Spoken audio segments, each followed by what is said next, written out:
we better bring in our first guest because he's anxiously awaiting, right? Max Kaehr from the Adam Central Jets, who had a big win after week one stumble at Garrett, who everybody thought that was some type of fluke loss, end up being a darn good loss comparing to the fact that Garrett went undefeated and was actually pretty decent teams, Max. And you guys go up to Andrean, which is not an easy place to go play. No. And the weather being what it was in some respects may have helped you, may have not. But anytime you got to go on the road and get a win, that's not an easy task, is it? No, especially going up to Andran like that. It's like 3-hour bus ride. We were blessed with charter buses that we could take up there, but it's still just a long drive and kind of just takes a little bit out of you. Yeah. What was some of I guess, what were some things that maybe you guys were focused on with Andran? I know I think they run more of a spread offense, but like to run the quarterback quite a bit. And then again, for you guys, what were you looking at and in terms of their defense that maybe concerned you heading up there on Friday night? Their size was always kind of something that we couldn't overlook for sure. They had a lot of size on us. We're not a very big team, but we definitely have stepped it up, and I think we have a lot of heart, and that I think that makes up for some of your size. As far as their offense, I think we just worked on stopping the big plays. We came into it and we were like, if we were going to win, we couldn't let them make any big plays. Right. Yeah, that's the number one category for any defensive team is not to give up the cheap scores. At least if they're going to try to score on you, make them earn it. And it's not always an easy task for an offense to move the ball consistently on a long field, no matter who you're playing, let alone one of the top defenses in the area. But setting the table a little bit, you guys moved from 1A where you had played Indianapolis Lutheran for three straight years, I believe. Yeah. Yep. Now you move to 2A, and the chances that you would line up again against Indianapolis Lutheran were looking like it was going to be a pretty good shot because they played, I think, Linton. But unfortunately for Lutheran, they end up losing. So now you get to play a different face than you're accustomed to seeing for 3 years in Linton. So tell us a little bit about what may you know or not know about Linton. We're just going into a new team. I find it kind of fun, when we're playing a new team. They don't know much about us. We don't know much about them. It just keeps a little bit of offset, it's just a little bit of mystery to the game. You don't know quite what to expect, but I really don't know much about them, so I can't really tell you much. You'll let the coaches worry about that. Yeah. Go ahead, dude. Max Kaehr joining us here. Talk about this run the last 4 years. I mean, we've talked about it: 4 straight ACAC championships, 4 straight sectionals, 4 straight regionals, 4 state semi-states. You're going back to the state finals for a 4th year in a row. There's a goose egg there. You guys got another chance.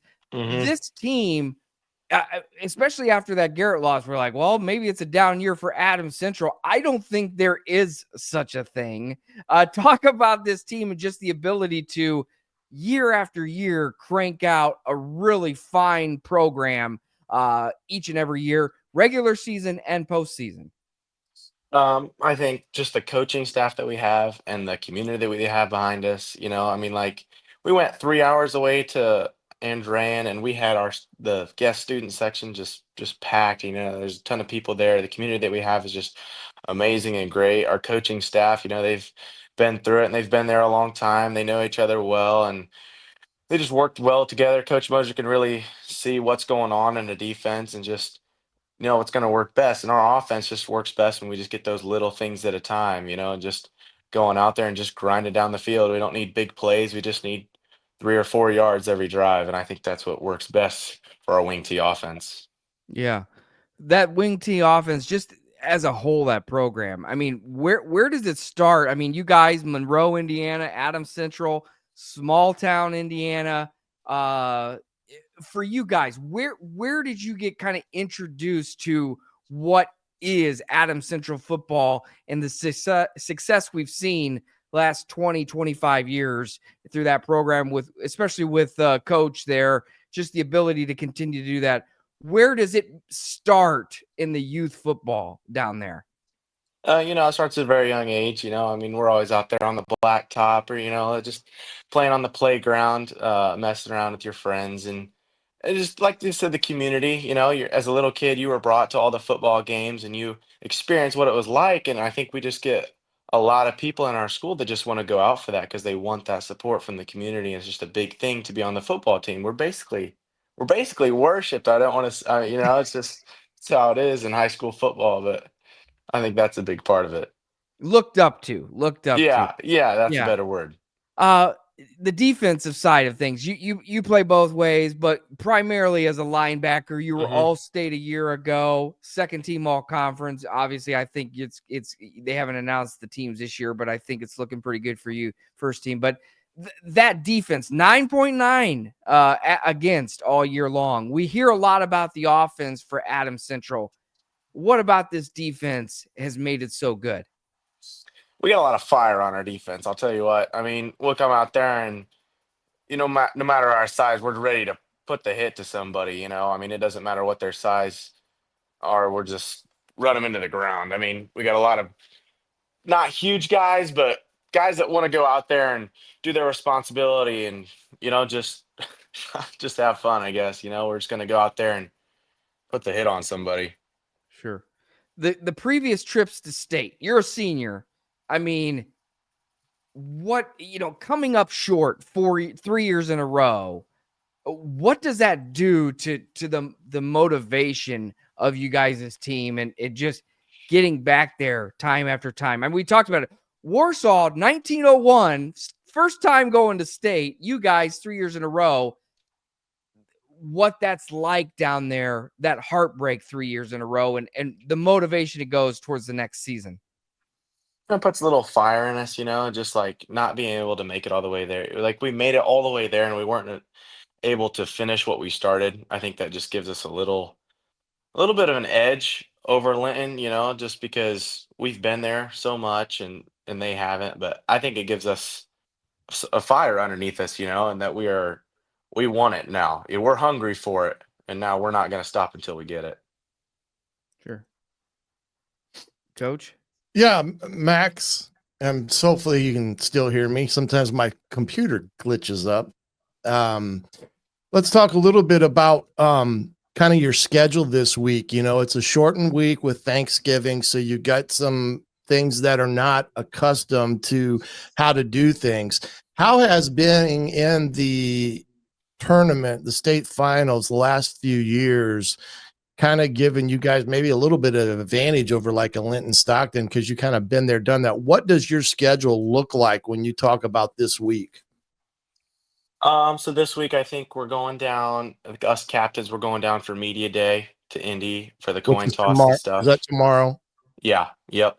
hmm And then Wednesday we go down for practice. We've been on there quite a few times. That's been pretty fun to practice on the Colts Stadium.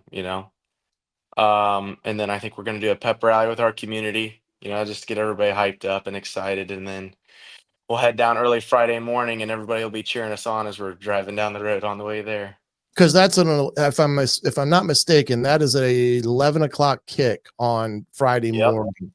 Have you hmm found that to be a little bit of a issue from the standpoint you have to leave probably your high school 7:30? That Friday morning is kind of probably what you guys look at, but what do you do? Do you eat prior to going down, or how do you adjust that? Because playing in a dome stadium can dehydrate you really quick. And I know hmm there's a lot about hydration during the week and so forth and so on, but playing that early game, 11 a.m. Friday morning, what are some things that you guys got to do this week and then the day of the game to make sure your nutrition is taken care of?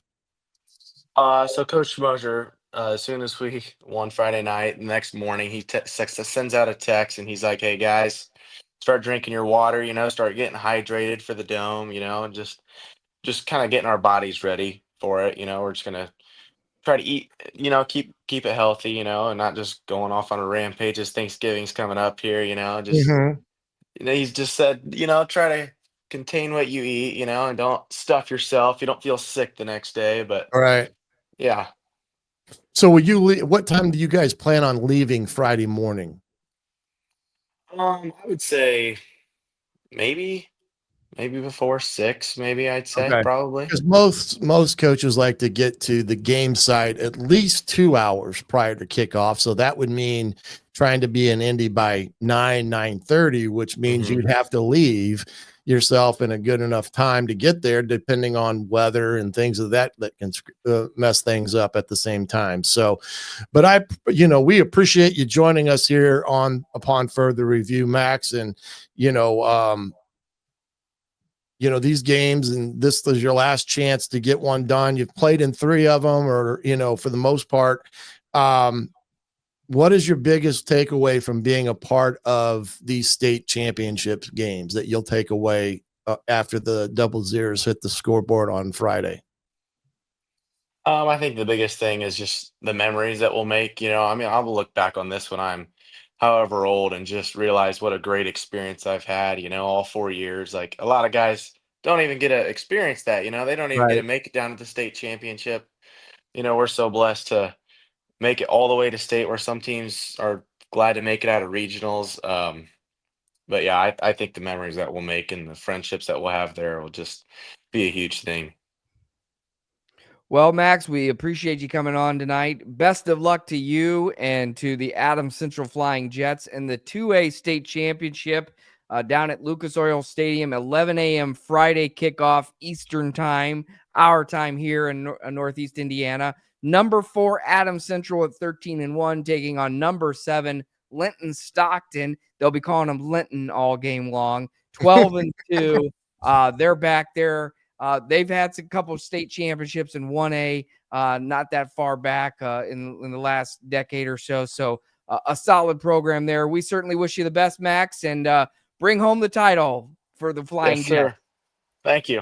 All Good right. luck, Max. Have a happy Thanksgiving. Happy Thanksgiving. That was Max Kaehr. We found out it is pronounced Kaehr, Kaehr, pronounced Kaehr down there. Thanks so much for him joining us tonight.